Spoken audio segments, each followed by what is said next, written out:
ఈ వారం కన్యా రాశి వారికి ఎలా ఉంది? కన్యా రాశి వారికి 5 గ్రహాలు యోగిస్తున్నాయమ్మ. తృతీయంలో రవి, లాభంలో కుజుడు, 9లో గురువు, చతుర్థంలో శుక్రుడు, 6లో శని. బ్రహ్మాండమైన ఉద్యోగ ఫలితం ఉంటుంది. ఉద్యోగపరంగా కలిసి వస్తుంది. సమాజంలో కీర్తి ప్రతిష్టలు పెరుగుతాయి. అవసరాలకు తగ్గట్టుగా పనిచేయండి. శుభ ఫలితాలు ఉంటాయి.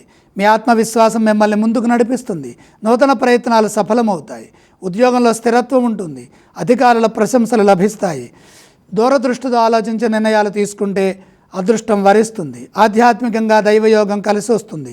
దైవానుగ్రహంతో కొన్ని పనులు పూర్తి చేస్తారు. ఆపదల నుంచి బయటపడతారు.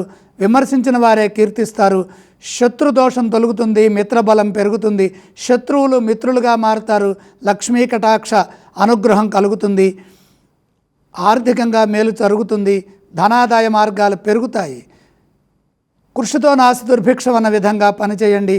వ్యాపారపరంగా జాగ్రత్తలు అవసరం. సమయము, సందర్భము ఈ రెండింటినీ సమన్వయం చేసుకుంటూ ముందుకు సాగాలి. పరిస్థితులకు తగ్గట్టుగా వ్యాపారంలో మార్పులు చేర్పులు అవసరము. కాలానికి తగ్గట్టుగా వ్యవహరిస్తే శుభం జరుగుతుంది. కన్యా రాశి వారు ఏ స్తోత్రాలను పఠించాలంటారు? కన్యా రాశి వారు లక్ష్మీ ధ్యానం చేయడం మంచిది. కన్యా రాశి వారు ఏ ఆలయాన్ని సందర్శించాలి? 5 గ్రహాలు అనుకూలిస్తున్నాయి. లక్ష్మీ దర్శనం శక్తినిస్తుంది. వారు ఎటువంటి దానాలు చేయాలి? గ్రహయోగం అనుకూలిస్తుంది కాబట్టి కన్యా రాశి వారు ఎటువంటి దానాలు చేయవలసిన అవసరం లేదు.